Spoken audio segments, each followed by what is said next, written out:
Hey everyone, hope you guys are staying safe and doing your part to help prevent the spread of the coronavirus. This is a crazy time. I don't think anybody's experienced anything like this in their lifetime, at least not in our part of the world. We're so fortunate to generally be secluded from a lot of the stuff that happens in other parts of the world, but this one is taking no prisoners at all. Today we're going to start assembling the Chevette engine.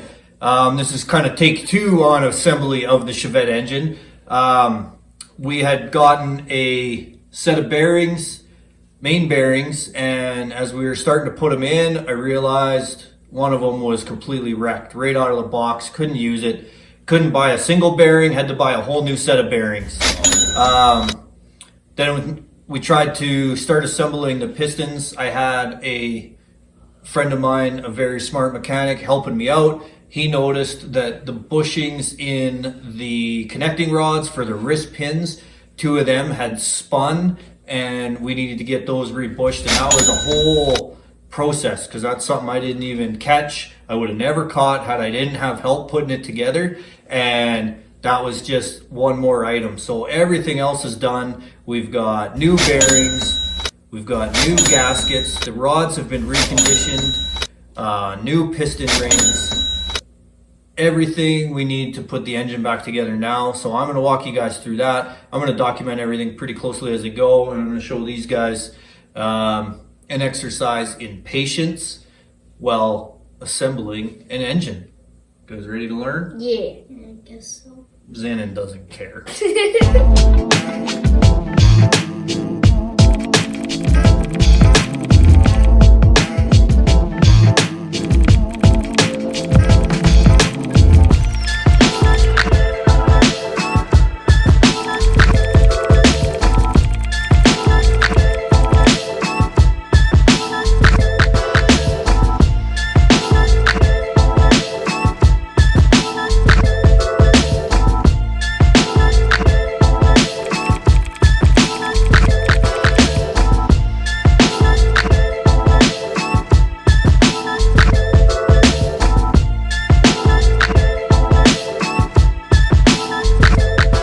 Ensuring every fastener is lubed, I run every nut and bolt by hand until it bottoms out.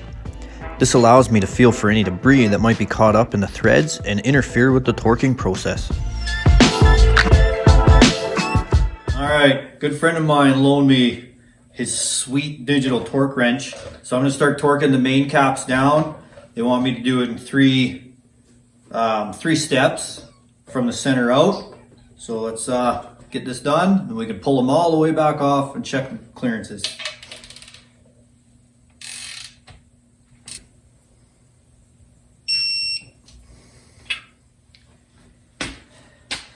And with that done, we're going to pull it all back apart again. Oh.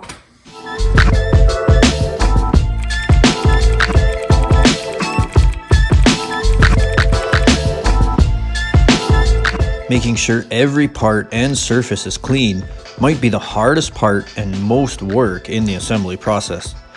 Not having done this a lot, I take extreme care and probably way more time than necessary. A proper engine assembly lube is required when assembling the rotating parts. It protects the surfaces during the initial startup, then breaks down in the engine oil during break-in. Other products may not break down and clog the tiny oil passages. A little bit goes a long way when it comes to the bearing and seal surfaces.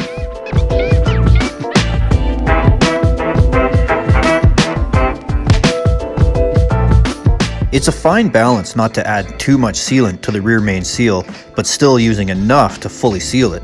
Nothing is worse than finding a leak in a freshly built engine.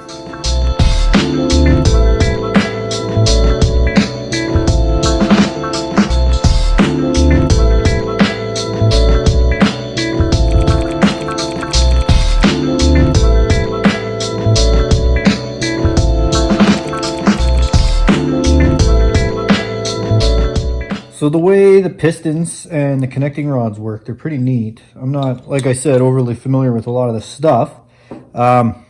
These are the bushings I had to get replaced in order to fit the wrist pin.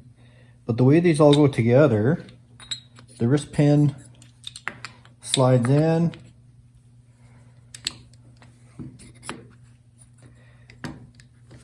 And then there's these two caps, one on either end. And these two caps have a groove in them to finish the ring landing. And then the rings hold them in place.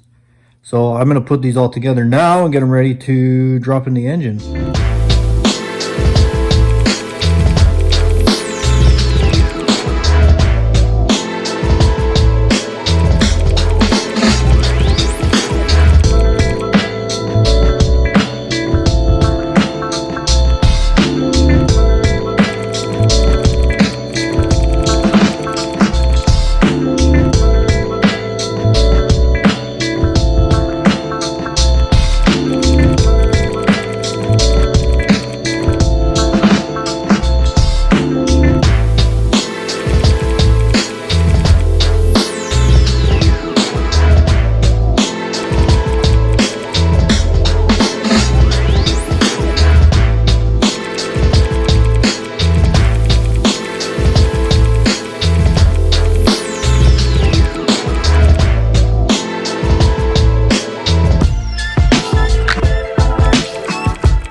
When it comes to assembling and installing the pistons into the block, I prefer to just use engine oil. I'll coat the wrist pins and the outside of the pistons before installing them into the ring compressor.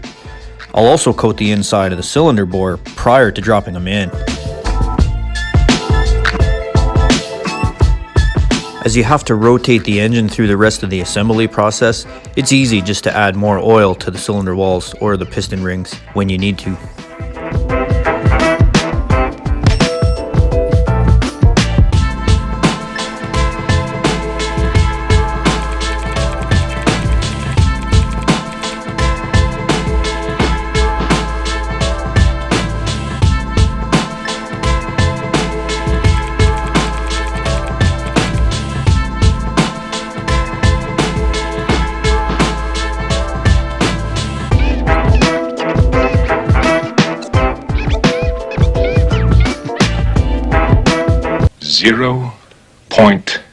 .0. With the rotating assembly done, the next step is to install the oil pump and pickup tube. So this is a modified pickup tube. It's the stock one. I shortened it down when I shortened the oil pan. I also had a couple extra holes drilled in here for added pickup. That's the only one that comes from the factory. And then this piece has been lengthened to compensate for moving it back that couple inches and being able to set it back further into the oil pan.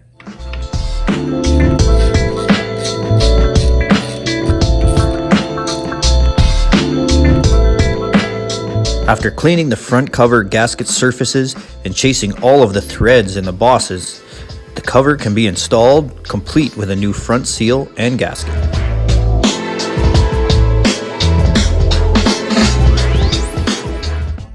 So that's where I'll leave you guys for part one.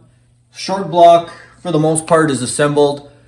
I'm going to mask a couple areas. I want to give this area, or give the short block, a quick shot of paint before I start sticking the accessories on. There's a couple other things I want to take a look at before I get too much further. Want to exercise windage tray options and looking at something different for the water pump as well.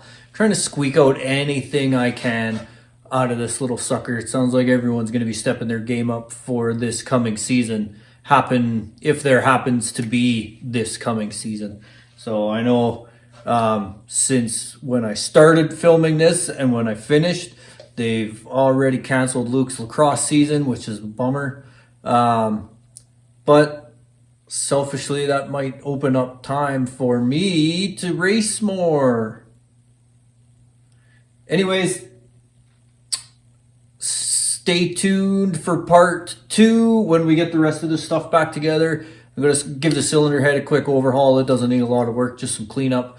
And I'll walk you guys through that as well. And you will know everything there is to know about the dirt track Chevette engine. Cheers.